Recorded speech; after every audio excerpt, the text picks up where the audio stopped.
You are listening to the Life Coach School podcast with Brooke Castillo, episode number 482. Welcome to the Life Coach School podcast, where it's all about real clients, real problems, and real coaching. And now, your host, Master Coach Instructor, Brooke Castillo. Hey, beautiful, gorgeous friends. It's one of those podcasts where I'm on my headphones again, so hopefully you can hear me okay. I'm out in the forest of the Hamptons in New York, and it is gorgeous out here. And I'm all by myself. And one of the things that they tell you when you're hiking is that you should continuously make noise so the critters can hear you coming. And so I'm talking to a few thousand of my friends about money and getting rich and all the exciting things that go along with that. So there's some things that have been coming up lately for me personally, and some kind of debates that I've been having with my friends and challenges I've been having with my own psyche around becoming rich and being successful, and how it makes other people feel and other people's opinions about an independent woman being extremely successful. And so I wanted to talk about it here, especially for those of you who may be having similar struggles, to give you my perspective on some of the socialization that I think happens without even people realizing it. And maybe you're one of the women that is part of this problem without even realizing it. And so I think it's worth the conversation. So the first part of this is really about what it means to create kind of a new pathway for women, a new avenue for success for women, and how much change that actually requires. And if you look at the traditional jobs that women have had in the past, and you look at how they were paid compared to the typical male jobs in the past, you will see that women get paid less.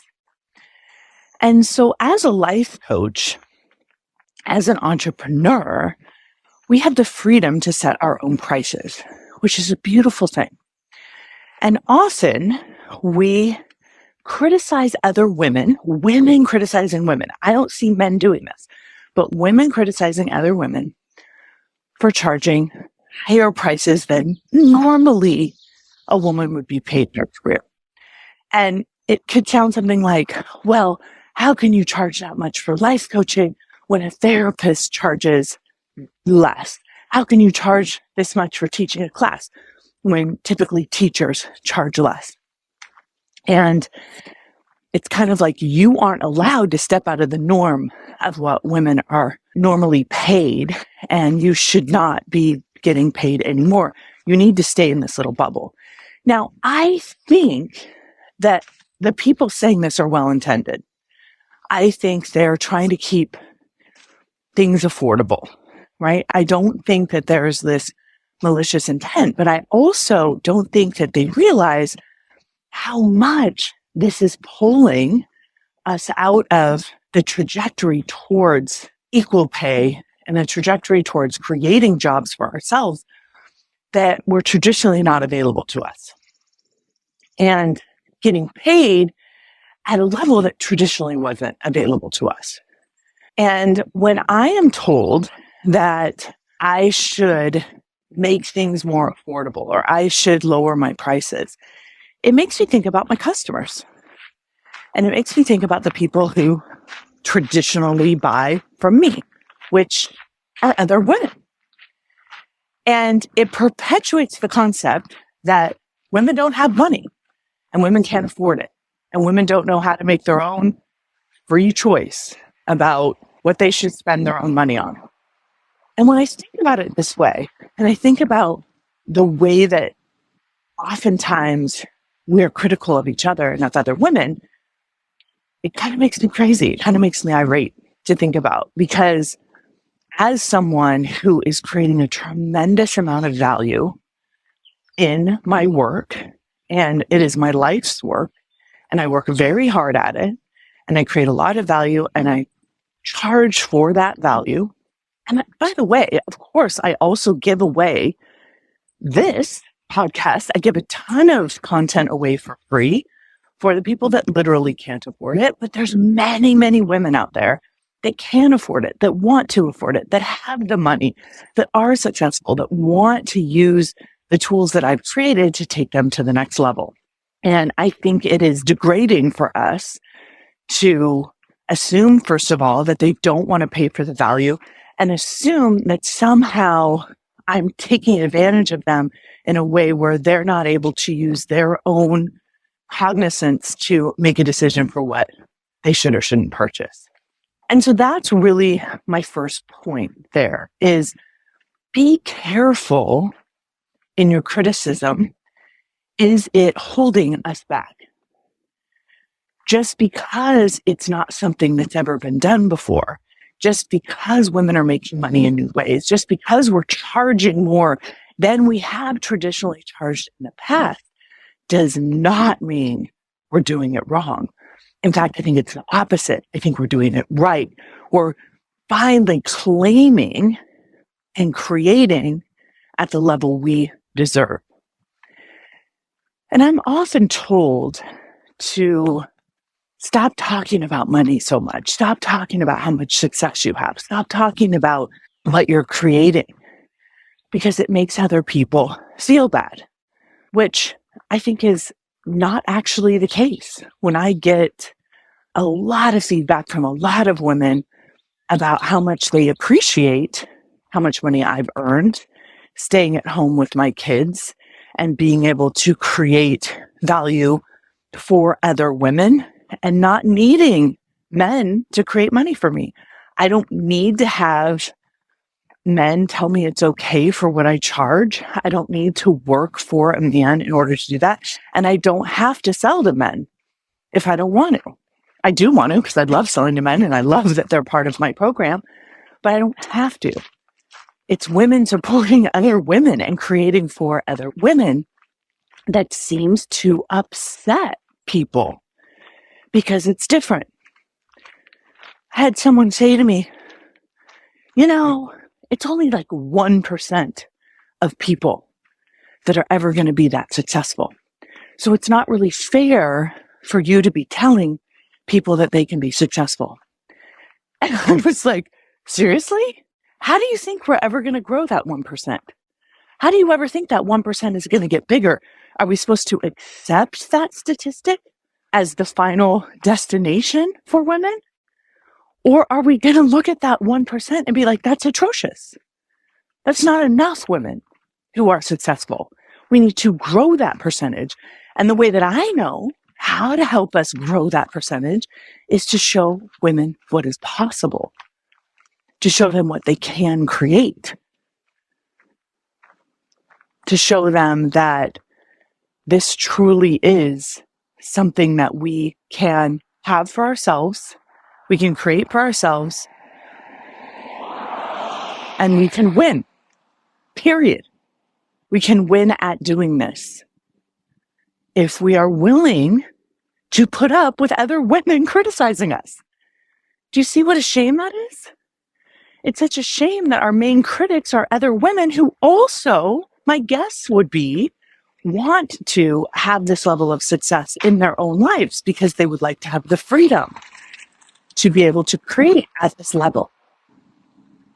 So let me give you some strategies if you are a woman who wants to be incredibly rich and incredibly successful and contribute to making women more equal financially. I have some ideas for you. And also, if you are someone that wants to support women becoming more successful and having more equality with men in terms of financial pay, here are some things you can do to support the women that you love that are wanting to do that. Because I know that not everyone wants to do that, but it does take some of us to kind of forge through to expand that 1%. So we're not in such a minority when it comes to success. So the first thing really is someone saying that Only 1% of people have ever done that, so therefore you shouldn't even try. If someone says that to you, have compassion for them. They mean well. They don't want you to be disappointed. They don't think it's possible for you because we've never been taught that it's possible for us. And they don't see that it's possible for themselves. And so their doubt is, I'm going to say, socialized. It's really something that they've been taught, something all of us have been taught. And so instead of getting frustrated and mad and calling them a hater and, all of that, just really understand where they're coming from and that they're part of the system that has really taught us that there's only room for a very few exceptional people. And the second piece of that is notice, do you explain away women who are very successful in a way that's degrading to them? Because if you are someone trying to support women being successful, just notice that, oh, well, she's successful because of who her mom was, or she's successful because of how pretty she is, or she's successful because she had this one opportunity. And even though that person may have had privilege, that person may have had a lucky break, that person may have had some coincidence happen that helped them, you can also find where they earned it. Because there's a lot of people that have a lot of privilege and opportunity that don't do anything with it. And when you explain it away in a way that discredits them, you miss the opportunity to be inspired by them. So if you're someone trying and your success is being explained away and someone is trying to discredit you, well, you're only successful because of fill in the blank. Just know that that is part of what we've been taught. We haven't been taught to give women credit for what they create. It's insane.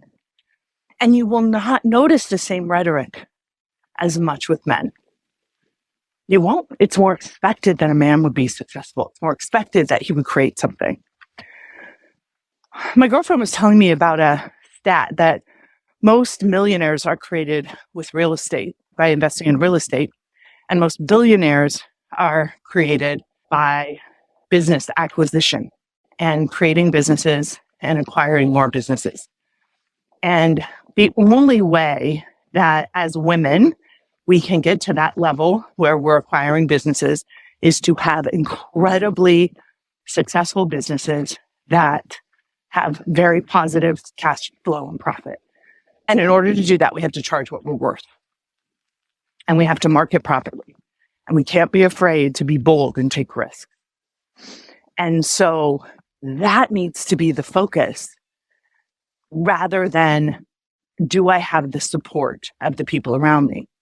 I think one of the tragedies that we have as women is we are so communal and we need and want the support of our friends and the people around us and our communities. We really need the support of all of the people around us to really help us through navigating these new trails into new places for women.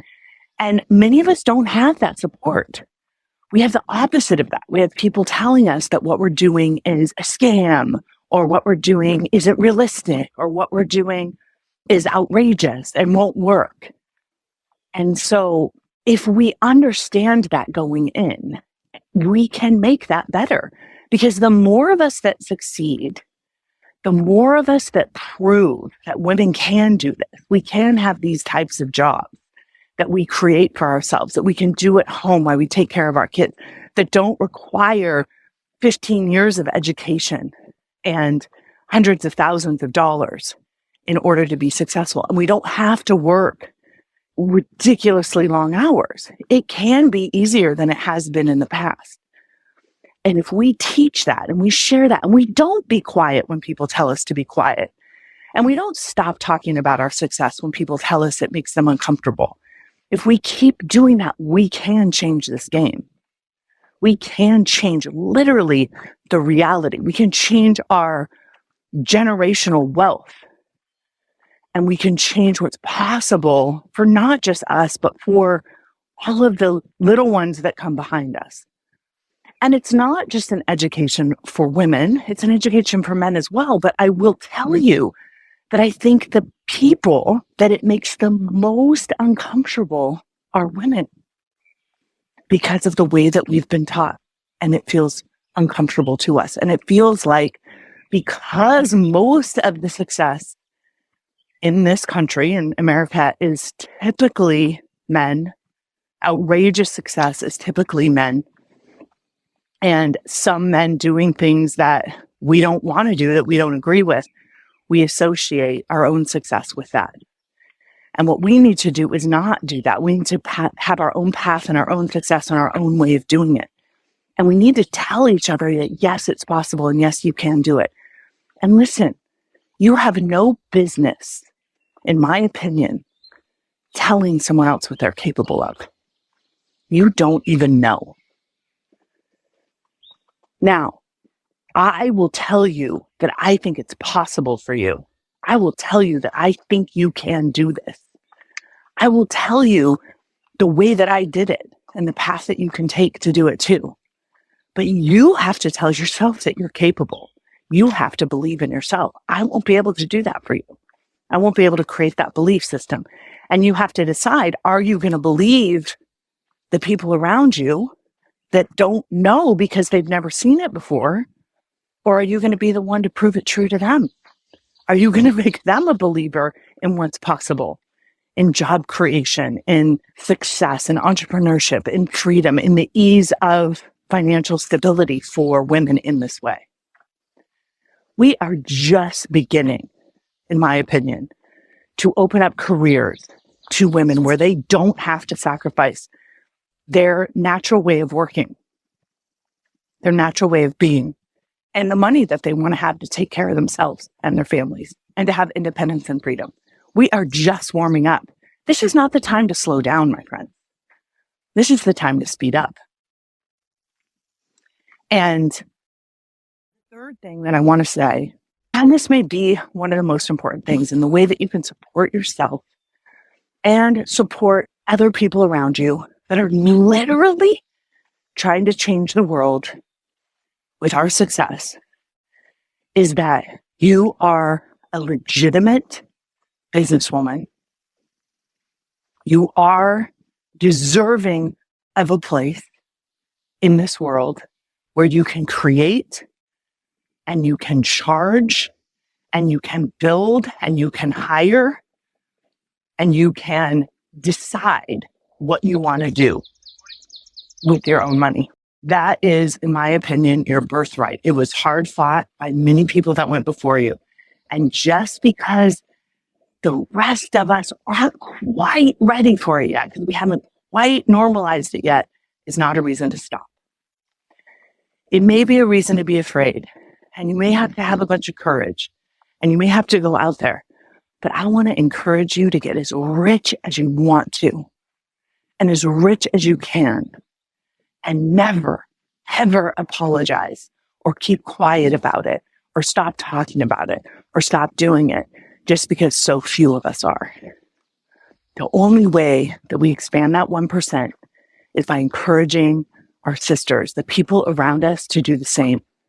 It is possible. It is hard, but let's not make it any harder than it already is for the people around us that want to do it. It's okay if you don't want to. That's totally fine.